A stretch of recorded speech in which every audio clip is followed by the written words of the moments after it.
Pourquoi continuez-vous à aimer quelqu'un qui ne peut clairement pas vous donner ce dont vous avez besoin?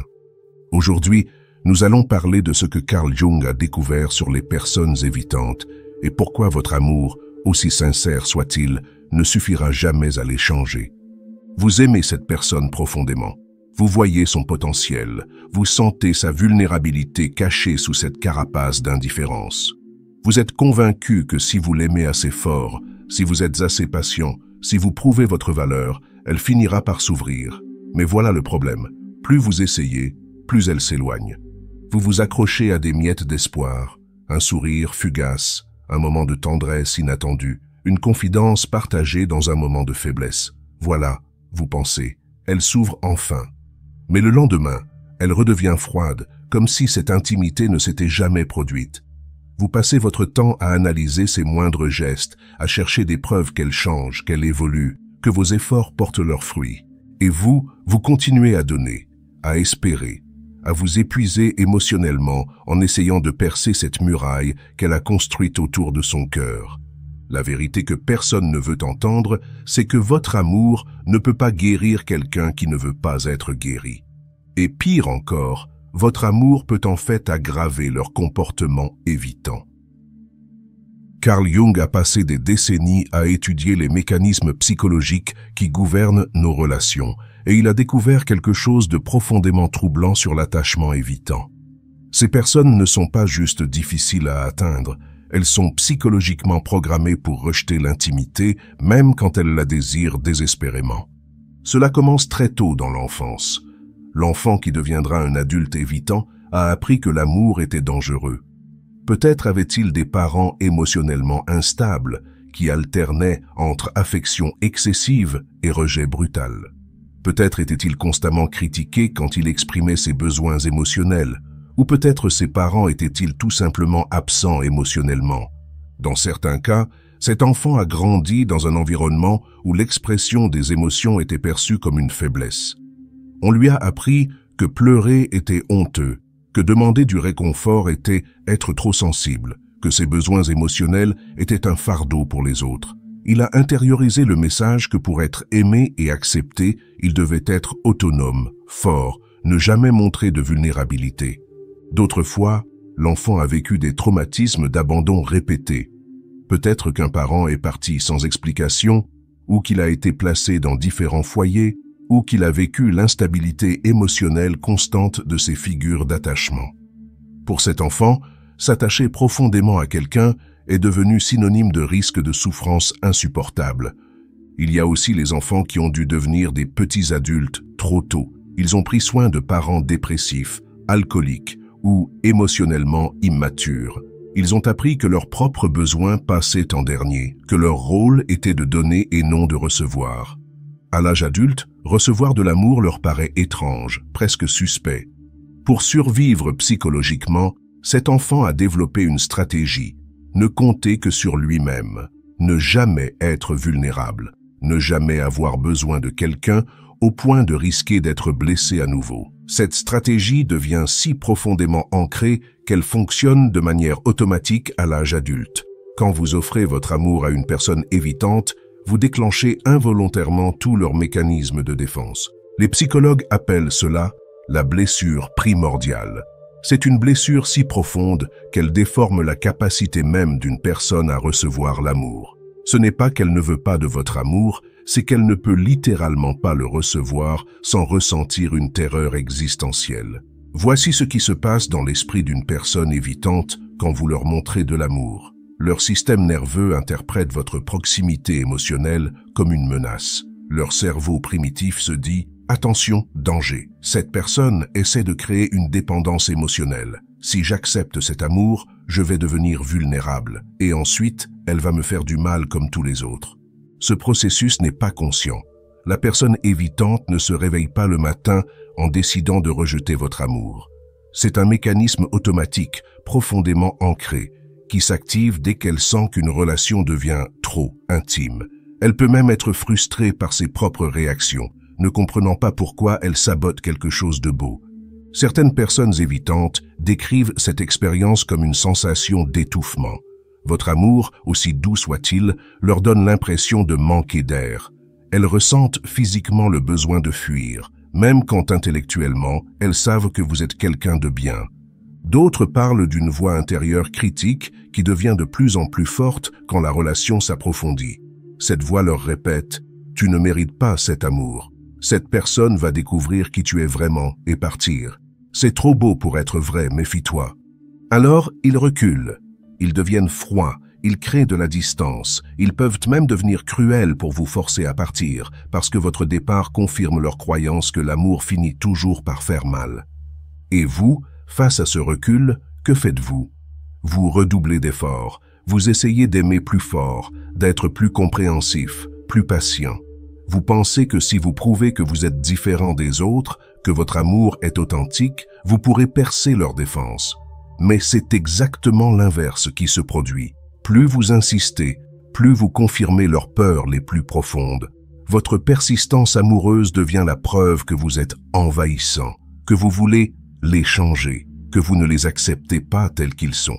Les psychologues ont observé cette dynamique destructrice dans d'innombrables relations. C'est ce qu'on appelle la danse de l'anxieux et de l'évitant. Plus l'anxieux poursuit, plus l'évitant fuit. Plus l'évitant fuit, plus l'anxieux poursuit. C'est un cycle qui peut durer des années sans jamais se résoudre. La tragédie, c'est que souvent, la personne évitante vous aime vraiment. Mais son amour pour vous est en conflit direct avec son besoin de protection psychologique. Elle se retrouve déchirée entre son désir d'intimité et sa terreur de la vulnérabilité. La tragédie, c'est que souvent, la personne évitante vous aime vraiment. Mais son amour pour vous est en conflit direct avec son besoin de protection psychologique.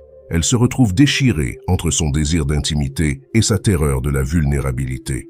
Cette guerre interne est épuisante pour la personne évitante. Une partie d'elle veut se rapprocher de vous, vous faire confiance, se laisser aller à aimer pleinement. Mais une autre partie, plus ancienne et plus forte, lui crie que c'est dangereux, que ça va mal finir, qu'elle doit se protéger à tout prix. Vous pourriez remarquer des moments où votre partenaire évitant semble s'ouvrir, où il vous montre sa vraie personnalité, où il baisse sa garde.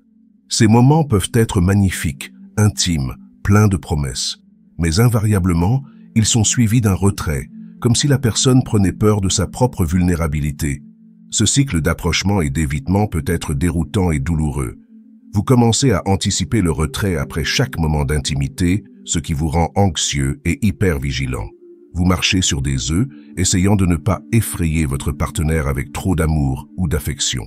Cette tension interne la torture, mais elle ne sait pas comment en sortir.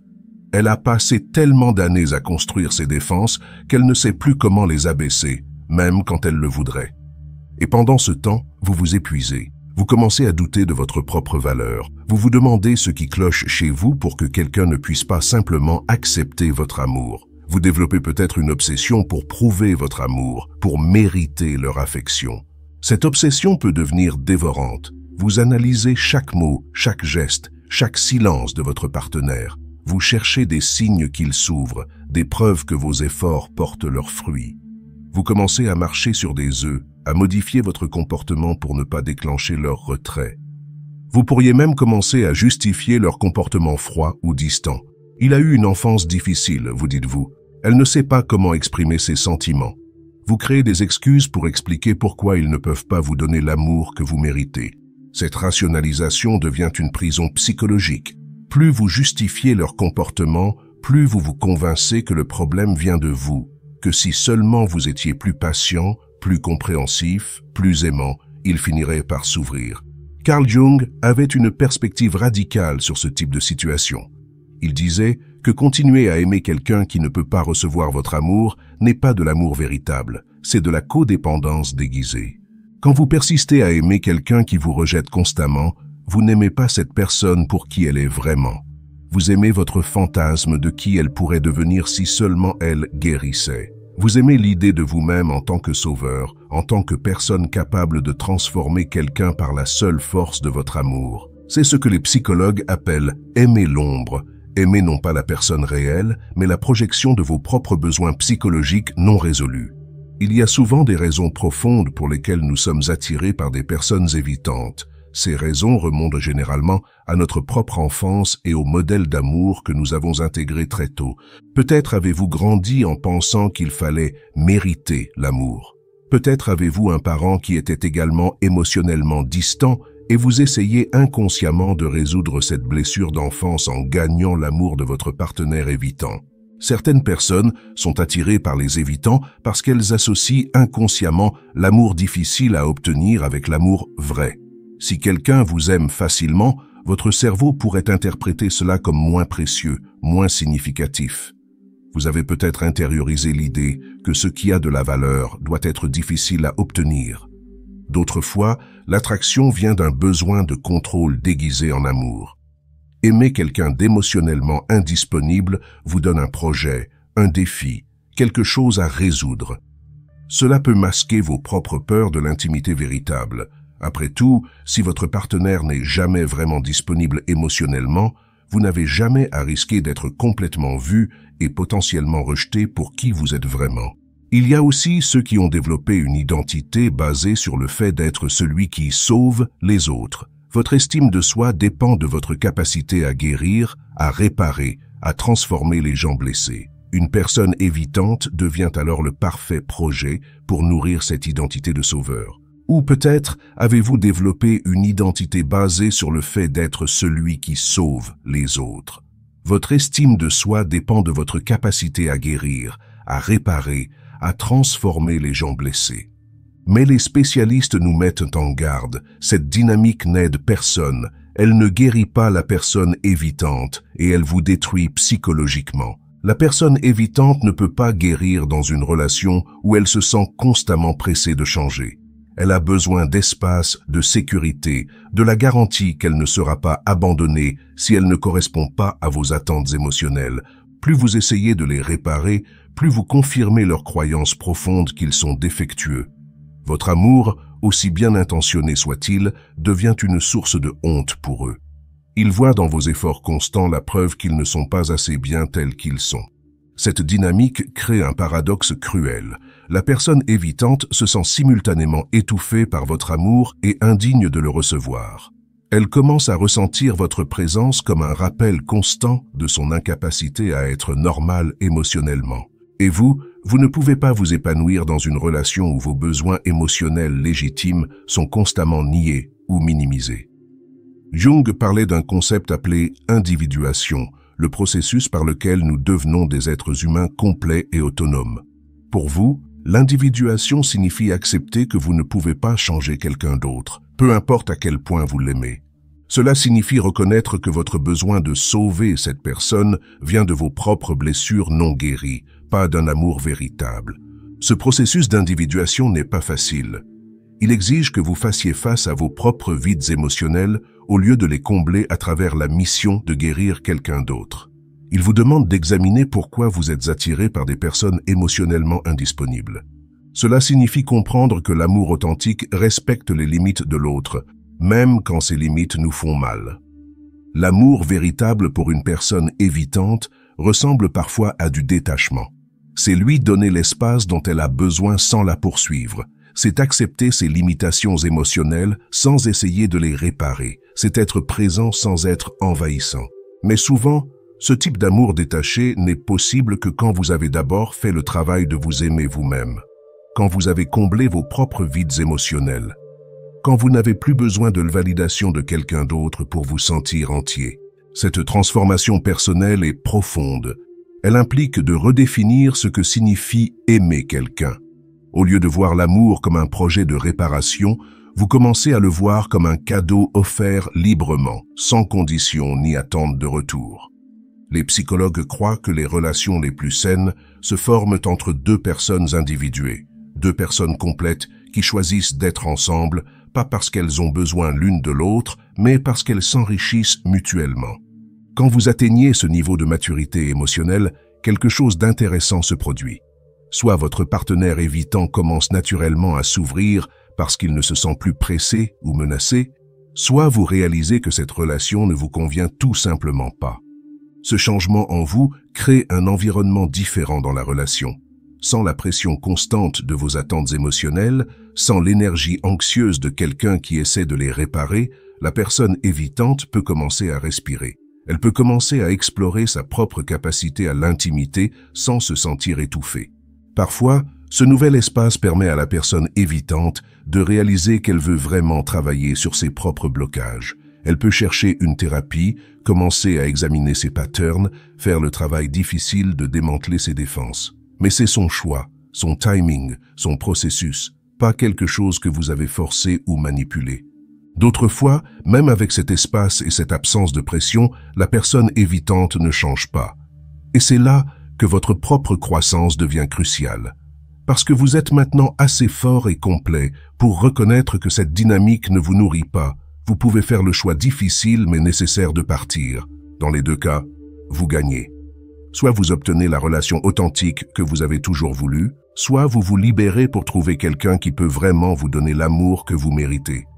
L'erreur que beaucoup de gens font, c'est de penser qu'ils doivent choisir entre aimer quelqu'un et prendre soin d'eux-mêmes. Jung nous rappelle que l'amour véritable exige les deux. Vous ne pouvez pas vraiment aimer quelqu'un si vous vous négligez constamment pour lui. Et vous ne pouvez pas vous épanouir dans une relation qui exige que vous abandonniez vos propres besoins émotionnels. La leçon la plus difficile sur l'amour et l'attachement évitant est celle-ci. Parfois, la chose la plus aimante que vous puissiez faire est de partir. Pas par colère ou par vengeance, mais par respect pour vous deux. Partir donne à la personne évitante l'opportunité de faire son propre travail de guérison sans la pression de vos attentes. Et cela vous donne l'opportunité de guérir vos propres blessures, de devenir la personne complète que vous êtes censé être. Cette décision de partir n'est pas une punition ou un ultimatum. C'est un acte d'amour propre. Et, paradoxalement, d'amour pour l'autre aussi. Vous reconnaissez que vous ne pouvez pas être la source de leur guérison, et que rester dans cette dynamique dysfonctionnelle ne sert personne. Le processus de partir d'une relation avec une personne évitante demande souvent un soutien professionnel. Vous pourriez avoir développé vos propres patterns de codépendance, votre propre addiction à la chasse émotionnelle que représente l'amour d'une personne indisponible. Vous pourriez avoir besoin d'aide pour identifier et changer ces patterns. Il est également important de faire le deuil de la relation que vous pensiez avoir ou que vous espériez avoir. Vous devez accepter que la personne que vous avez aimée ne peut pas vous donner ce dont vous avez besoin et que ce n'est ni votre faute ni la leur, c'est simplement une incompatibilité fondamentale de besoins et de capacités émotionnelles. Si cette personne évitante est vraiment capable d'amour authentique, votre départ pourrait être le catalyseur dont elle a besoin pour chercher de l'aide, pour faire le travail difficile de démanteler ses défenses. Et si elle n'est pas capable de ce travail, alors vous vous épargnez des années de frustration et de douleur émotionnelle. Les psychologues nous enseignent que l'amour sans limite n'est pas de l'amour, c'est de l'autodestruction. L'amour véritable reconnaît quand une situation est toxique et a le courage de dire non. L'amour véritable refuse de participer à des dynamiques qui blessent tout le monde impliqué. L'amour véritable sait quand il est temps de lâcher prise. Ce n'est pas abandonner l'amour, c'est l'honorer en refusant de le corrompre avec la codépendance, la manipulation émotionnelle ou l'obsession de changer quelqu'un. Quand vous comprenez vraiment cette leçon, vous vous libérez non seulement de relations impossibles, mais vous ouvrez la porte à des connexions authentiques avec des personnes qui peuvent réellement recevoir et rendre votre amour.